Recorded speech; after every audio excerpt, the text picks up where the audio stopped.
Entonces, la gente estaba enfocada en ser profesional. Luego, una ciudad que tenga 280.000 habitantes, donde haya 15 universidades, ¿qué creen que están haciendo los jóvenes? Estudiando. ¿Qué creen que están haciendo los padres? Pues ejerciendo lo que estudiaron y esperando que sus hijos terminen la carrera para ejercer lo que también estudiaron. O sea, toda una comunidad enfocada en estudiar carreras. Una comunidad completamente profesionalizada, un poco difícil de que entendiera este negocio. Y muchos diamantes no iban ahí a Popayán porque decían que el terreno no era fácil para desarrollar el negocio. Cuando nosotros llegamos al negocio, cuando yo llegué al negocio, yo trabajaba en esa universidad y obviamente a mí me gustaba la educación. A mí me gustaba la educación. Luego, como me gustaba la educación, yo por eso había aceptado ser rector de esa universidad, me gustaba mucho el tema de la gente y me gustaba obviamente el tema de la educación. Cuando yo encontré el negocio, conecté inmediatamente con la educación y con la posibilidad de que la educación fuera impactante para las demás personas. Número uno, esa educación empezó a impactar en mí. Una vez esa educación empezó a impactar en mí, empezó a impactar en mi liderazgo y empecé yo a impactar en otros. Por eso la responsabilidad de los líderes.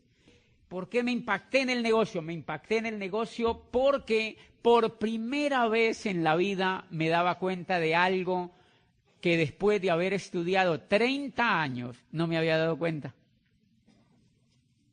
Y eso es impresionante. Yo todavía me impresiono que hubiese estudiado 30 años.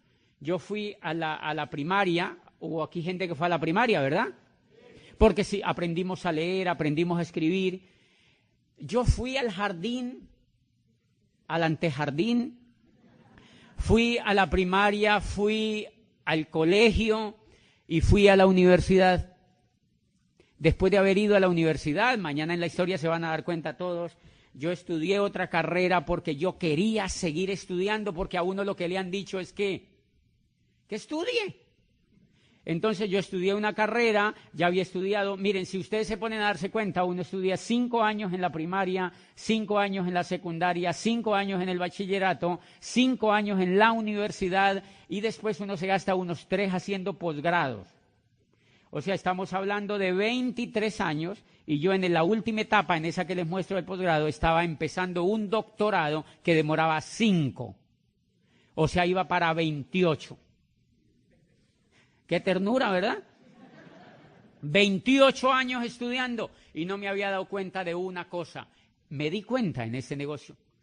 Me di cuenta en ese negocio que yo había sido preparado para trabajar en la era industrial. Que yo había sido preparado para trabajar en la era industrial y que había un problema terrible y era que la era industrial se había empezado a acabar desde 1959. Y yo en 1991 ingresaba a estudiar mi primera carrera. Hello. O sea, eso sí es estar uno muy despistado en la vida. Es estar uno muy despistado en la vida. Todo el enfoque familiar, todo el enfoque profesional me llevó a estudiar para trabajar ¿dónde? En la era industrial. Yo no sabía que la era industrial se había empezado a acabar desde 1959 y hay una parte de una obra espectacular de un hombre que vive aquí en los Estados Unidos que dice el mundo, eso me impactó cuando leí eso. Dice, el mundo ya ha asimilado la idea de que de que acabó la era industrial y de que entramos oficialmente a la era de la información. Dice, los negocios como General Motors y Ford Motor Company pertenecen a la era industrial. Dice, las franquicias como McDonald's y esas franquicias famosas son la frontera entre la era industrial y la era de la información. Dice, pero los negocios de mercadeo en red son la auténtica demostración de la era que vivimos, de la era de la información. Y eso me impactó, y eso a mí me impactó. Y claro, eso te da elementos para pensar, ¿cómo así que la era industrial no existe? ¿Cómo así que la era industrial ya se acabó? Y uno de los grandes errores que cometemos todos los seres humanos es hacer lo que hace la montonera.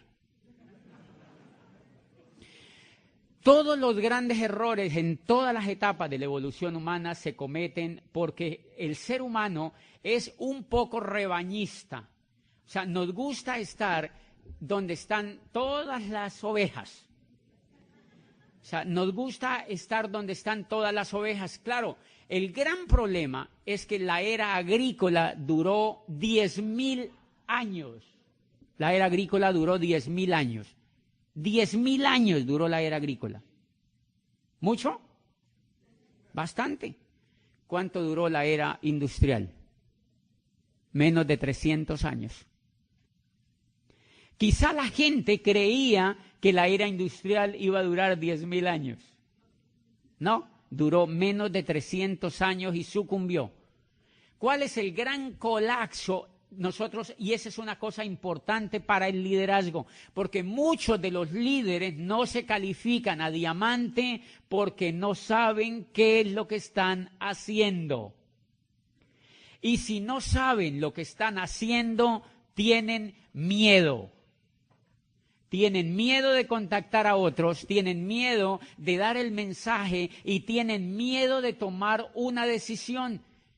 Una de las cosas que me ayudó a mí fue la información sobre lo que hacía, fue entender lo que yo estaba haciendo.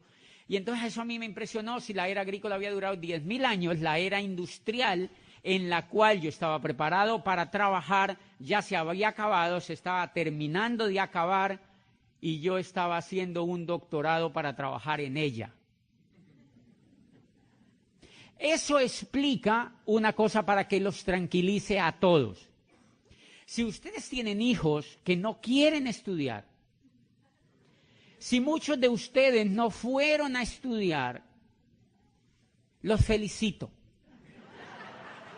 Los felicito, los felicito. Ustedes,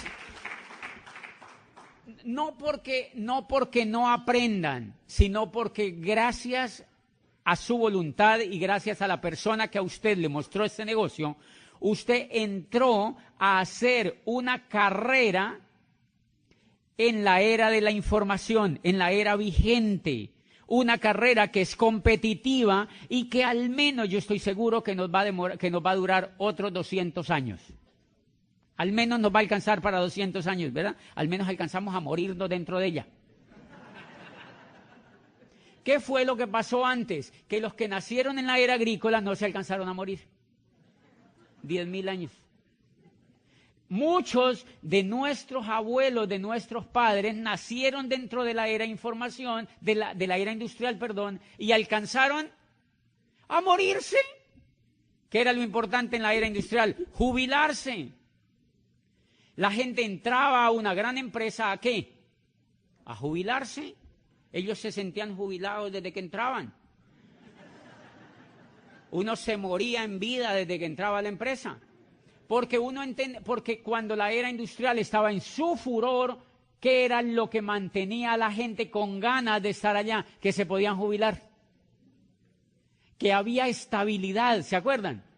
Que había estabilidad, que habían buenas prestaciones sociales, que la gente tenía cierta dignidad. Y entonces los hijos podían ir a buenos colegios y ellos podían tener buenas casas y buenos carros. Y por eso ustedes recuerdan que muchos de nuestros padres que trabajaron en empresas de la era industrial, de aquella era que se acabó, muchos de esa gente amaba a esas empresas. Entonces ellos tenían el botón de la empresa, en la casa había la toalla de la empresa, ¿se acuerdan? Goodyear en la toalla, ¿verdad? General Motors en la toalla. La gente tenía el vaso de tomar el café, el chocolate de la empresa marcado, ¿se acuerdan?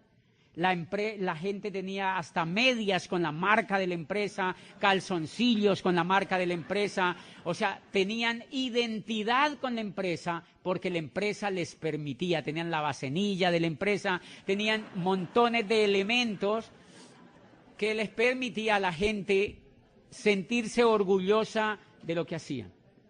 Pregunta: ¿es posible hoy esperar jubilarse en una empresa? No, y mire que responden en coro. No, radicalmente no. ¿Por qué? Porque la era industrial ya se acabó. Si ustedes quieren que les cuente una cosa, mire a dónde llevan la masa del pueblo desinformado. Si usted escucha hablar a cualquier político en los Estados Unidos o en cualquier parte del mundo, le van a decir a la masa desinformada que el empleo se está recuperando. ¡Qué lindos! Porque la masa de allá afuera lo único que hace es ver televisión. Y ellos necesitan mantener a esa gente un poquitico contenta, con un poquitico de esperanza, porque qué tal que les digan: no, esto se acabó. Esto se fregó del todo y ustedes tienen que ponerse las pilas. No les van a decir eso.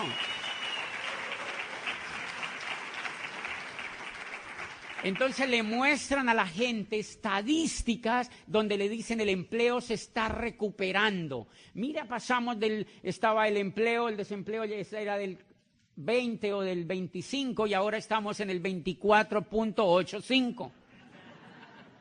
Dice, hemos bajado medio punto y esto va bien, se va recuperando. Toda la teoría, todo lo que sale en este momento de gente seria que analiza el cambio de era, dicen el empleo es un asunto del pasado. El empleo es un asunto del pasado porque el empleo fue la evolución de la esclavitud. El empleo fue el estadio donde llegó la esclavitud una vez y acabó en la era agrícola. Entonces apareció el empleo. El empleo, ¿han visto cómo se le parece a la esclavitud? Es increíblemente parecida. El jefe es el dueño del tiempo tuyo. Y hace 5 años del mío. Imagínate. El jefe es el dueño del tiempo tuyo. El jefe es el que dice cuando tú sales a vacaciones o cuando tú no sales. El jefe es el que te dictamina todo lo que tú puedes o lo que tú no puedes hacer y tú tienes que pasar mucho más tiempo, la gente allá afuera tiene que pasar mucho más tiempo con el jefe que con su familia. ¿Cómo uno explica eso? ¿Por qué la era industrial no se sostuvo? Por montones de factores como eso, porque degeneró la vida en familia, degeneró la vida personal y esclavizó otra vez a la gente. ¿Ustedes conocen gente allá afuera que tiene que trabajar duro para poder solamente sobrevivir? ¿O no conocen? Solo para poder sobrevivir, señores. Cuando el empleo se acaba la segunda era donde evoluciona la esclavitud. Miren lo interesante, lo único que el empleo cambió frente a la esclavitud es que a uno como empleado no le pegan. Es lo único. ¿Y por qué no le pegan? ¿Por qué no le pegan? Porque cuando los grandes empresarios que hubo en Inglaterra, en toda la Inglaterra que se desarrolló después de la máquina de vapor de Watson y cuando iniciaron las grandes empresas, a la gente le pegaban y le pagaban tan poquito, pero tan poquito, que la gente se moría de hambre en las calles de Roma, en las calles de Londres, de Florencia y de Milán. Se morían de hambre comidos por las ratas. Y los trabajadores se rebelaron y quemaron las fábricas. El ser humano, cuando le tocan una parte que es la dignidad, pero hay algunos grupos humanos que cuando le tocan la dignidad, a esa gente le habían tocado la dignidad en lo más profundo, porque había muchos compañeros que perdían la vida, se rebelaron y apareció la primera gran revolución del trabajo y quemaron las fábricas completamente, las arruinaron. Y entonces el Estado incipiente les dijo, ok, vamos a legislar. Eso hay que controlarlo. Señores empresarios, ustedes pueden contratar a la gente, pero hay unas leyes que los van a controlar. Mínimo, les tienen que pagar el salario mínimo. Número 1. Por eso existe el salario mínimo. Si no, nos pagaban lo que les diera la gana. Si no, la gente diría, no, harta gracia que le dé la comida. Ridículo. ¿Sí me entiende? O sea, la gente, la ley le dijo, mínimo le tienen que pagar el salario mínimo. Número 2, no les pueden pegar. Porque si les pegan, incurren en la violación de la ley penal.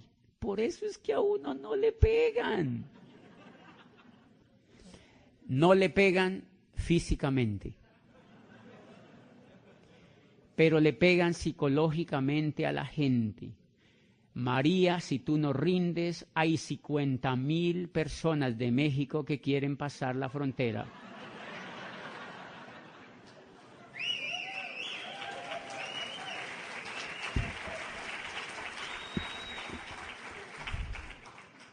Y sigue igual, o sea, la pelea fue peor porque entonces no fue físico, fue psicológico. ¿Cómo tú controlas la violencia psicológica? ¿Quién la tipifica? ¿Quién la penaliza? ¿Quién controla eso?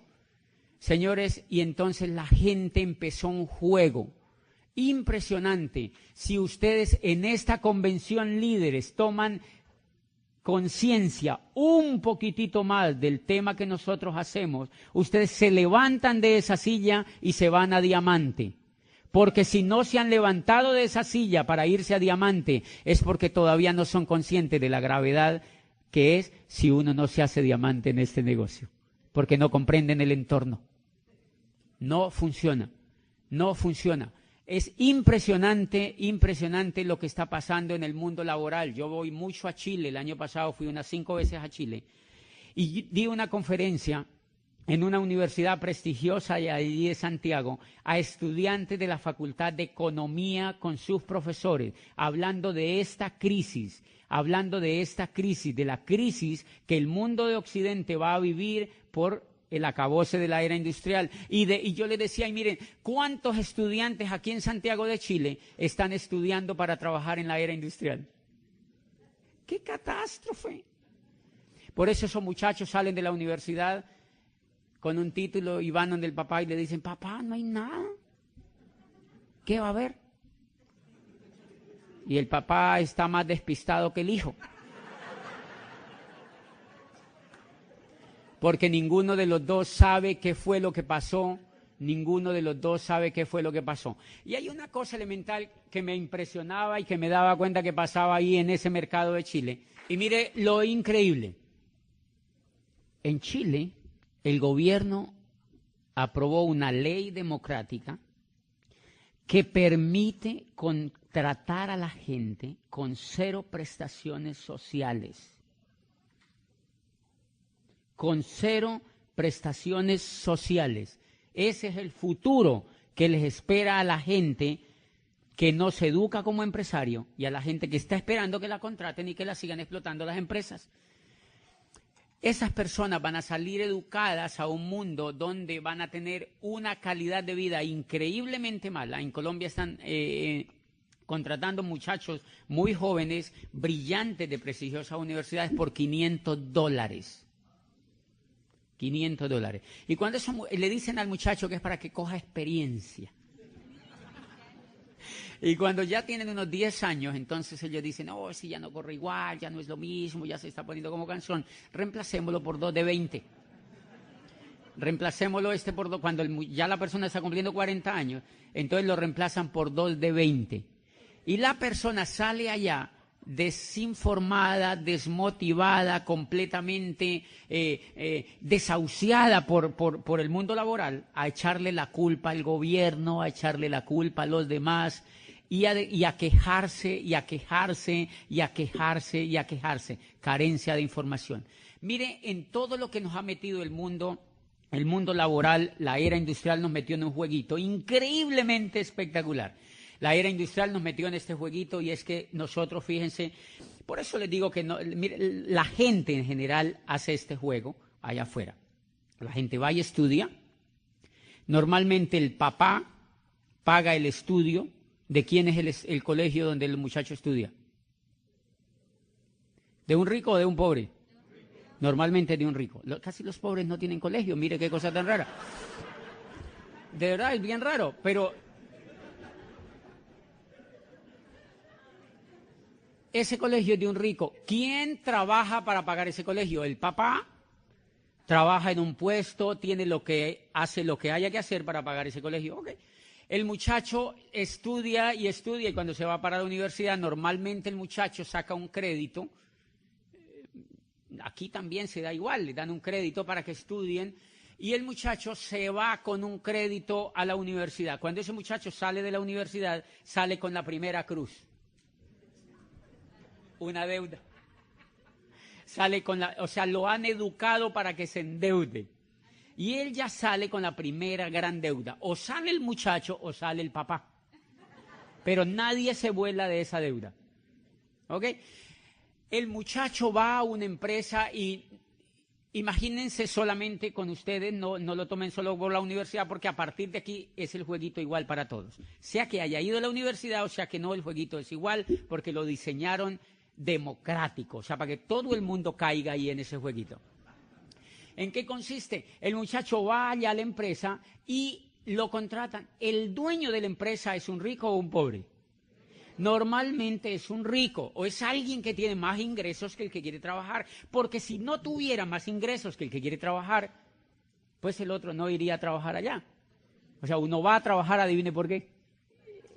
Porque ama el trabajo. Porque lo ama. Yo les propongo, si ustedes les dicen mañana que a partir de mañana, así vayan a trabajar, les van a suspender el pago por un año, ¿ustedes seguirían yendo así felices? ¡Oh, yo trabajo en AT&T! Así, ¿no? ¿Irían? Uno va a trabajar porque tiene que vivir.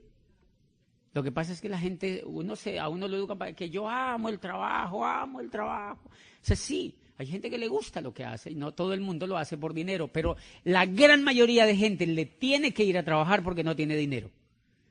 Y entonces miren lo que pasa, el muchacho va a una universidad, sale con una deuda y va y se emplea a una empresa, la empresa del rico, y el rico se asegura que le pague lo suficientemente poco para que él nunca se vuelva rico.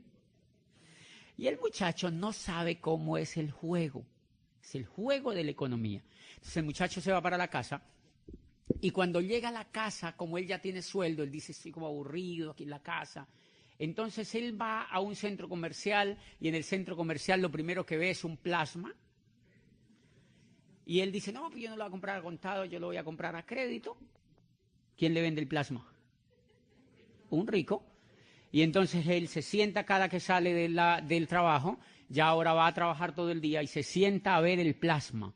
Y en el plasma le dicen todo lo que tiene que hacer y comprar. ¿Qué hace el muchacho? Va y compra lo que le dicen en el plasma. ¿Dónde va a comprar?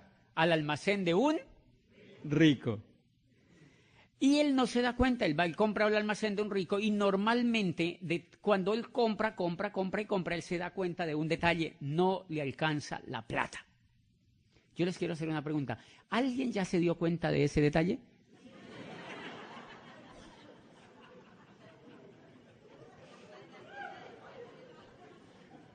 Que uno trabaja y no le alcanza la plata. Y uno no entiende qué es lo que pasa. Bien, como uno no entiende qué es lo que pasa, uno vuelve y pide explicación al plasma.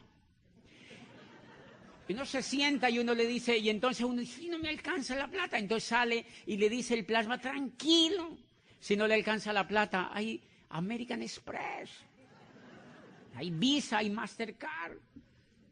¿De quiénes son esas cosas? De otro rico. Y el muchacho dice, ok, qué interesante, qué país tan chévere este.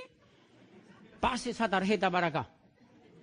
Y se va y con eso soluciona su problema. ¿Sigue comprando? Sigue comprando, sigue comprando, sigue comprando y vuelve, trabaja y ve televisión y ahora la plata que le dan pues la reparte para pagar la tarjeta, que es donde compra el mercado, donde compra cosas para estar bien, pero también esa persona tiene que vivir y normalmente ya no vive donde los papás, sino que vive en una casa. ¿Esa casa él la ha podido comprar? No, es alquilada. ¿De quién es?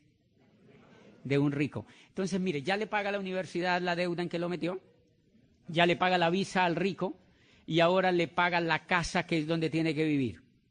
Pero como él sigue viendo el plasma, le dice, usted tiene que tener una casa propia. Sus hijos acaban de nacer y usted tiene que tener una casa propia. Televisor, pero no tengo plata. Y el televisor le dice, tranquilo, se la fiamos. Se la fiamos, pequeñas cuotas. Se la fiamos a 30 años. 30 tiernos años. Y el muchacho dice, oye, qué país tan increíble. 30 años y el muchacho ya tiene casa y entonces empieza a trabajar y sigue pagando ahora los intereses de la casa. El muchacho está llegando a los 30 años y tiene 30 años para pagar la casa. ¿Alguna vez te has sentido así? Ok, ¿qué es lo que pasa? Que la gran mayoría de la gente allá afuera es analfabeta financiera. Y ese es el juego de la economía. Entre más analfabetas financieros haya, hay más ricos de esa naturaleza. Porque el juego de ese tipo de riqueza es que haya analfabetas financieros. Este país donde ustedes viven, adivinen con qué lo levantaron, adivinen con qué lo sostienen, con una técnica que se llama endeudar a la gente. Si no endeudan a la gente, no hay Estados Unidos de América. Si no hay esclavitud, no hay Estados Unidos de América, porque el modelo está hecho para enseñarle al niño desde que sale del vientre de su madre, pues del de la de él, obviamente, está hecho para enseñarle a ese niño que él tiene que endeudarse por su país. Él tiene que endeudarse. Por eso toda la publicidad está dirigida a que la gente se endeude. ¿Conocen gente endeudada aquí? ¿Han visto que toda la cultura ronda en torno a la deuda? Señores, si uno no entiende ese juego, a uno se le va la vida sin entenderlo y uno nunca puede hacer algo que valga la pena. Por eso amo este negocio. Por eso amo ese negocio.